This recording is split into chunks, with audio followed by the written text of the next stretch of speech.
You know what's wild? The legal system has more gaps than Swiss cheese, and some people have figured out how to slip right through them.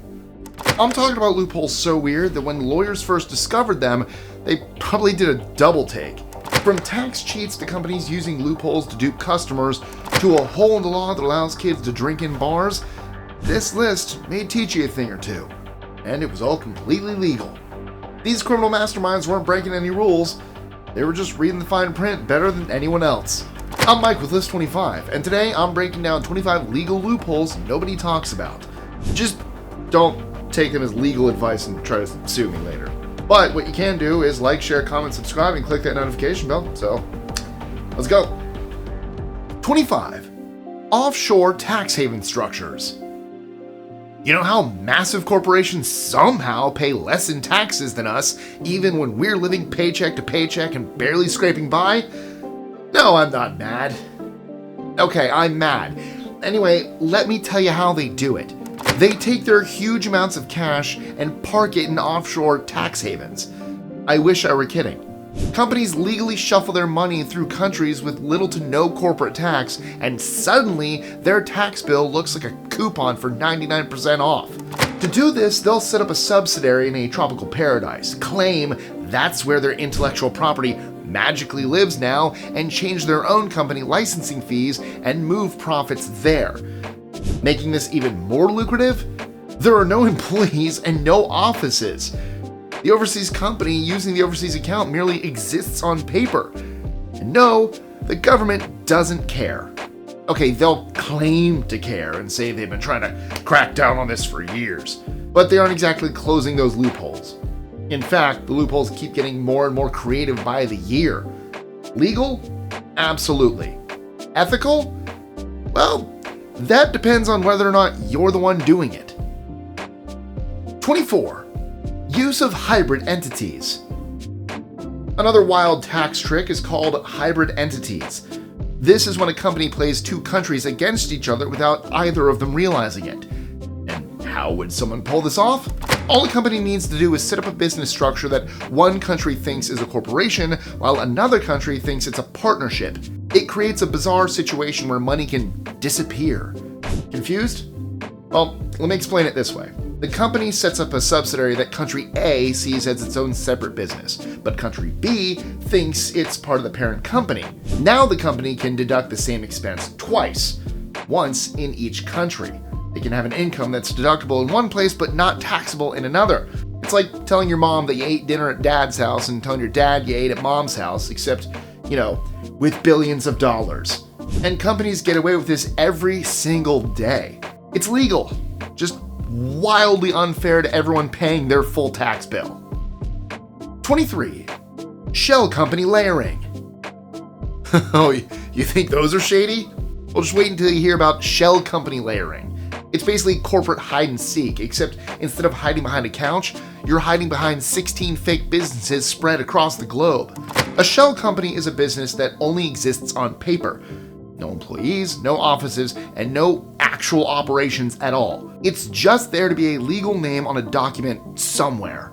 Now, multiply that by a dozen or so companies, with each one owning the next one, and you've got yourself a nice little maze. As you can imagine, the setup is super shady. Shell Company A owns Shell Company B, which owns Shell Company C, which owns Shell Company D, and so on and so on. And the parent company often bounces these shell companies between countries that don't require you to disclose who actually owns them. Some jurisdictions even let you hire nominee directors who are basically placeholder people whose names go on the paperwork while the real owners stay hidden in the shadows. Why do this? They'll say it's for asset protection or privacy, but come on, let's be real. It's almost always to make sure nobody can figure out where the money is actually coming from or going to. And it's all legal. 22. Florida fireworks. Do you have the need to blow stuff up? Well, just come on down to Florida and pretend to be a farmer and you're good to go. Recreational use of fireworks is technically illegal here in Florida, but there is a massive loophole. They're perfectly legal if you're using them to scare birds away from crops. All you have to do is sign a waiver stating you're a farmer and you can buy as many as you want. No ID and no farm inspection. No one actually verifies they even own a plant, let alone a field of crops. Do people actually use this loophole? Oh, you bet. Millions of Floridians become instant farmers every 4th of July. It is the worst kept secret in the state. 21. Flying on the no-fly list. Have you gotten yourself banned from flying commercial? No problem. There's a solution. It's not cheap, and it's not easy, and yes, it's a headache, but if you have the time and money, you can definitely fix this problem and get back in the air and on your way. People on the TSA no-fly list can't get on commercial flights, which makes sense, right? If you're one of those people, though, hope is not lost. All you have to do is enroll in flight school and become a pilot. Yeah, the no-fly citizen can still take flight lessons. The no-fly list only restricts you from being a passenger on a commercial aircraft. It doesn't prevent you from earning a pilot's license. Can't fly a Delta? I'll try the Delta training school instead. 20. Free to go confession. Did you know the police can question you for hours without charging you and then claim your confession counts because you are free to go anytime if you just asked? Yeah, it's a thing. Here's how it works. The police bring you in for questioning, but don't formally arrest you. They take you into a tiny room and interrogate you until you finally confess. Later, your lawyer argues the confession should be thrown out because you weren't read your Miranda rights. But the police said, they were free to leave at any time. We never arrested them. The catch is, you had no idea that you could have left. The police didn't tell you that part, and you assumed you were detained. Legally, all you need to do is say the 5 magic words, am I free to go, and walk right out. Unless, of course, they say no and charge you, then you have to wait for a lawyer. 19. Pastafarian Colander driver's license loophole. Do you ever have the urge to throw a colander on your head and wear it in your driver's license photo? Well, if so, I have great news for you. Just claim it's religious. Welcome to the Church of the Flying Spaghetti Monster, where followers, or Pastafarians as they like to be called, have successfully convinced multiple US states that wearing a spaghetti strainer is a legitimate religious headgear. States such as Massachusetts, Wisconsin, Texas, Utah, and Arizona have all caved and allowed Pastafarians to wear colanders in their official ID photos. This even falls under the same exemption as turbans, hijabs, and yarmulkes. Armed with legal letters citing the First Amendment, Pastafarians have weaponized religious freedom laws so much that one woman even sued Massachusetts and won when they tried to deny her a colander pick.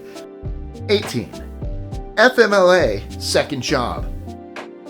Are you tired of the corporate world and want to try something new but don't want to leave your job until you're sure? Well, I may have the right loophole for you. The Family and Medical Leave Act protects your job for up to 12 weeks if you're too injured to work. Lovely, right?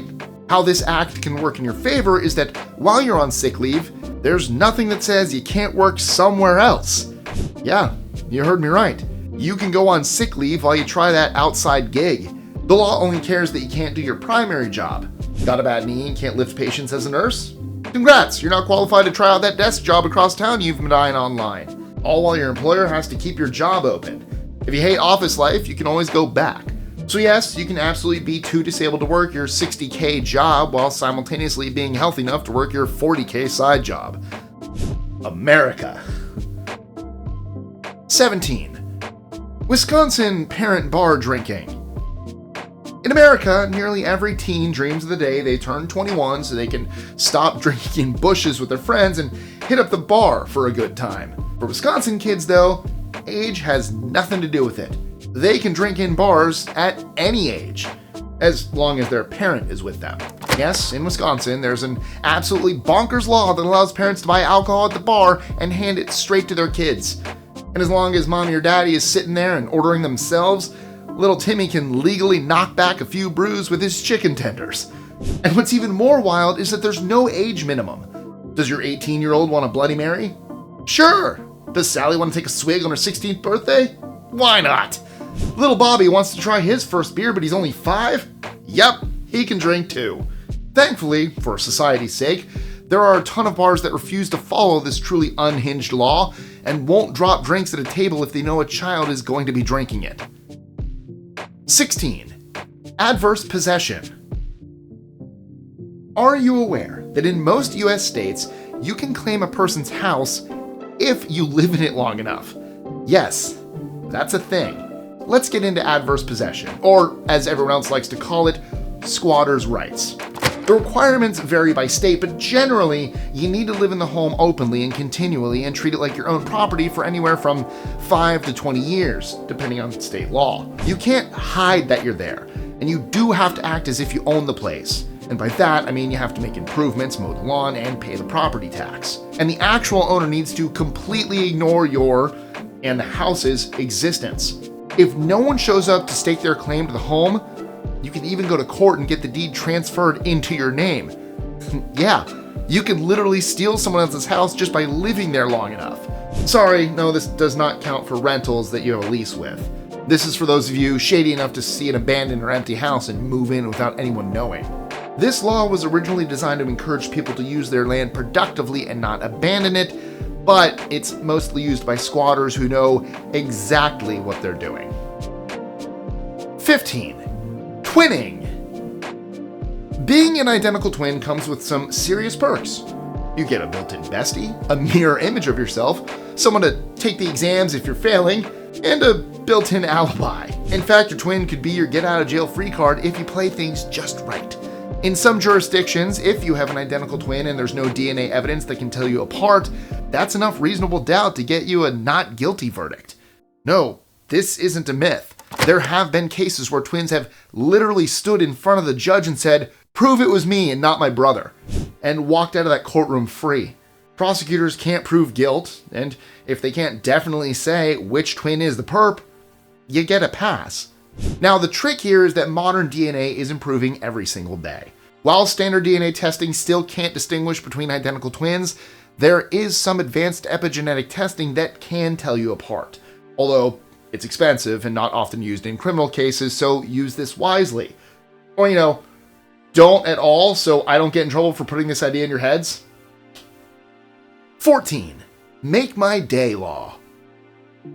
Are you aware that Colorado has a self-defense law so aggressive that they literally nicknamed it after a Clint Eastwood line? No? Great! Let me tell you about the Make My Day law. It states that if someone unlawfully enters your home, you can use deadly force if you reasonably believe they might hurt someone. No warning necessary, no retreat required. You don't even need proof that they had a weapon. Seems reasonable? Leave it to a bunch of inmates to take this law and run with it. Prisoners have successfully used this law to get away with killing other inmates who enter their cells without permission, and it works. Even a prison cell counts as a dwelling. Courts have actually upheld this defense multiple times. Whether you're in a cozy house, a sprawling mansion, or a cold jail cell, you're allowed to do whatever it takes to keep your space safe. Your safe space. 13. Double jeopardy. There's a wild little loophole in the Fifth Amendment that says once a jury says you're not guilty, that's it. Game over for the prosecution. You can never be tried for that crime again, even if a mountain of new evidence against you pops up that proves you absolutely, 100% did it. It's called double jeopardy, and it's one of the most ironclad protections in the American law system. Now, this only works if you get an acquittal. If there's a mistrial, hung jury, or the case is dismissed, the district attorney can come after you again. It also doesn't protect you against being sued in civil court if your victim or their family gathers enough evidence to take you down that way. As you can imagine, this has led to some infuriating situations where guilty people walk free and get to live another day out in public. But it is what it is. And if you have a savvy enough lawyer, you could get away with literal murder. But again, please don't. 12. Entrapment Defense. Have you ever wondered how someone can get caught red-handed committing a crime and walk away by blaming the cops? Welcome to the world of the Entrapment Defense. This is where you can literally say, "Your Honor, the police made me do it." And it sometimes works. The Entrapment Defense says you can't be convicted if a law officer talked you into committing a crime you wouldn't have done on your own. This especially counts if an undercover cop manipulates you into something illegal like selling drugs. Now, this doesn't work if they walk up to you to buy drugs and you're actually a dealer who immediately jumps to sell them a baggie. That's just a sting. This is for when they spend a significant amount of time talking you into doing the crime. The trick here is really proving it, and proving you were pushed into doing something bad isn't exactly easy. 11. Jurisdiction gaps. Want to commit cybercrimes without consequences? Don't worry, I got you. Actually, I don't. Again, don't blame me for your bad behavior. Anyway, here's some fun facts about it that you absolutely should not use. Most criminal laws stop at borders. If you want to hack American banks, just do it from Russia, or run some ransomware from North Korea. These countries have very few cybercrime laws and choose not to enforce the ones they do have. This, my friends, is called jurisdiction gaps, and it's the internet's biggest legal black hole. Theoretically, and I do mean theoretically because none of you should be doing this, I cannot emphasize that enough, you could steal millions, get publicly identified by Interpol, and still live your normal life because your home country refuses to hand you over. The FBI can add you to their most wanted list, but if you never leave Russia, congratulations on your new permanent vacation. 10. Statute of Limitations. Committed a crime and think you can hide it? Well, if you can hide it long enough, and it's not a major crime, chances are you'll eventually reach the statute of limitations and can stop looking over your shoulder and having a mini heart attack when you see flashing lights in your rearview mirror. For most crimes, all you have to do is wait like 5 years. The idea behind this rule is that evidence fades and memories aren't exactly reliable, so fair trials become less possible as the years go on. Totally reasonable, right? Sure, maybe. But criminals do turn it into a fun countdown game. They keep their heads down and their noses clean and get away with a whole host of misdeeds just by waiting out the law. This works especially well for white-collar crimes, but beware, it doesn't work with any major crimes. There is no statute of limitations on murder. 9. Plea bargain manipulation. Want to commit a crime with your buddies? No problem. Just turn on one of them first and watch your prison sentence shrink like magic. In the world of plea bargain manipulation, snitches may get stitches, but they don't always get thrown behind bars. Ratting out your friends is rewarded with get-out-of-jail discounts. Prosecutors love them as cooperative witnesses because they have built-in proof to get their conviction. Even some of the worst criminals get an easy out with this loophole. At most, you'll plead down to a lesser crime and spend minimal time in prison. Suddenly, your 20-year sentence becomes 3 with good behavior. You just have to squawk like a bird. The juicier the story, the better your deal. The catch? Well, you have to be the first one to speak up, and be good and ready to sell your friends down the river. 8. Jury nullification. This is one of the most quietly powerful loopholes of all time. You're not going to believe this one loophole judges hate. I'm talking about jury nullification.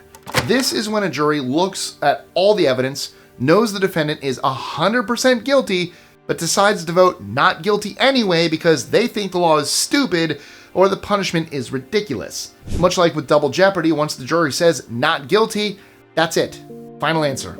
There is no possibility of an appeal, no chance at a do-over, and no one can question why they voted that way. Juries have absolute power in that deliberation room, and if 12 people decide something shouldn't be punished, there is nothing anyone can do about it. So yes, a jury can ignore a law completely, and that is perfectly legal. 7. Legal name fraud. Have a shady past you want to escape? Let me know in the comments below. No, all you need to do is legally change your name a few times and become a new person, on paper at least. Legal name fraud is when people use name-changing procedures to create multiple identities that look completely legit to the system, but are used for nefarious purposes. To make this work, you have to legally change your name in one state and then use that new identity to open bank accounts and get a passport. Then, move to another state and change it again. Rinse and repeat. Because name changes are handled at a local or state level, you don't have a central database stopping you. Sounds like fraud, right? Well, it is and it isn't. You're allowed to change your name, even if you're doing it because you're up to no good. Just don't get caught using this legal loophole for no good and you're all good. Good? Good. 6. Flag of convenience. Ever wonder how cruise ships can just straight up dump trash in the ocean, or how cargo vessels can run on duct tape and prayers? They register their ships in countries that couldn't care less. That's how.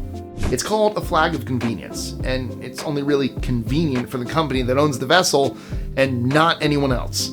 Instead of being registered in countries like the USA, where they deal with annoying things, like safety inspections and paying their crew actual money, they'll register in countries that turn a blind eye. These countries will slap their flag on a boat for a small fee and a handshake, so American laws don't apply anymore. This legal loophole saves many companies millions of dollars with very few ramifications. The catch? When your horrendously poorly maintained ship inevitably sinks or spills oil, good luck finding out who's responsible because the owners are hidden behind 17 shell companies. 5. Extradition-Safe Havens. Committed a crime and want to disappear? Just book yourself a one-way ticket to a country that refuses to send you back. I'm talking about the fine art of extradition-safe havens, where international law becomes more of a suggestion. Be careful which country you choose, though, as extradition depends on treaties between countries. Some nations either don't have them at all, or simply just flat out refuse to hand people over. Again, not to give you any ideas, but it's almost unheard of to be extradited from Russia, China, and several Middle Eastern countries. Get yourself a citizenship there, and you're basically untouchable. Countries can also refuse extradition simply because the crime isn't illegal here. You could be on Interpol's most wanted list, but if your host country's cool, they'll protect you. One prime example of this is Edward Snowden. He's been chilling in Russia since 2013 for this exact reason. 4. Cross-border arbitration clauses. Have you ever read the fine print on a contract and noticed a clause that says disputes will be resolved through arbitration in random foreign country? That's a cross-border arbitration clause, and it's a trapdoor to a legal nightmare. Here's how this scam works. Companies bury this clause and make it sound perfectly reasonable, except they pick countries with corrupt courts, zero transparency, or arbitrators suspiciously friendly to corporations. Good luck flying to Azerbaijan to fight a legal battle that's already rigged against you. The beauty of this loophole is that it's completely legal. The downside is companies make it expensive and hopeless to sue them, and people often give up the fight. You're locked into whatever system is in that contract, and domestic courts usually can't override it. 3. Marital Privilege. Need to silence a witness? Just marry them. In the United States, spouses cannot be forced to testify against each other in a criminal case. To make this even better, anything you tell your spouse in confidence can also stay protected forever, even after divorce. Do people actually use this loophole? Oh yes. Criminals have taken a trip down the aisle right before a trial to trip up the prosecution and keep their prime witness off the stand. And there's nothing anyone can do to stop them. As long as you say "I do" before the trial starts, boom, your spouse can refuse to take the stand. The best part? You can divorce as early as 6 months later, and those pillow talk confessions about where you buried the money stay legally protected. Just make sure you and your ex don't end things on bad terms. They can't be compelled to testify, but they can volunteer to. 2. Finders keepers. Ever dream of finding sunken treasure? Maritime salvage laws might actually let you keep it. If you come across a centuries-old shipwreck in international waters and no one has an active claim on it, the courts will often rule in your favor. This is a favorite law for salvage companies. They hunt down old wrecks and haul up millions of dollars worth of gold coins and artifacts, and then head to court to argue ownership. The courts usually agree to let them keep at least most of the loot since no one has looked for that ship for 300 years. There are limits, however. You can't touch military vessels, graves, or historically protected sites. Other than that, you're good to go. Just get there first and hire yourself some really good lawyers. 1. Yellowstone's Zone of Death. Finally, for our last loophole, we're heading to the 50 square mile chunk of Yellowstone where you could theoretically commit murder and not catch a charge. It's called the Zone of Death, and it exists because of a ridiculous legal glitch no one can be bothered to fix. This stretch is in Idaho, but falls under Wyoming's federal jurisdiction because it's part of Yellowstone National Park. The Sixth Amendment states you can get a jury trial from the state and district where the crime happened, but 0 people live in this strip of Idaho. With no residents, there can be no jury. No jury means no constitutional trial. No trial means freedom. Legal experts have been screaming about this since 2005, but Congress has yet to fix it. So yes, you can go do crime and not do the time. I'm not saying you should, I'm just saying you can. But don't. Just don't. And there you have it. 25 things Mike totally didn't tell you to do, so oh my god, please don't do them. Or, 25 legal loopholes so wild to make you wonder if lawmakers were just winging it when they wrote the rules. If you enjoyed this dive into the absurd side of the law, well, you need to check out our other video, 25 clever loopholes that forced companies to rewrite the rules. I'll put that link in the description below. And if you had fun, please, again, make sure to like, share, comment, subscribe, click that notification bell so you don't miss out on any new content. Really, truly helps the channel. And I'll see you guys next time. Oh my God, please don't do crimes. That's it. Just don't crime.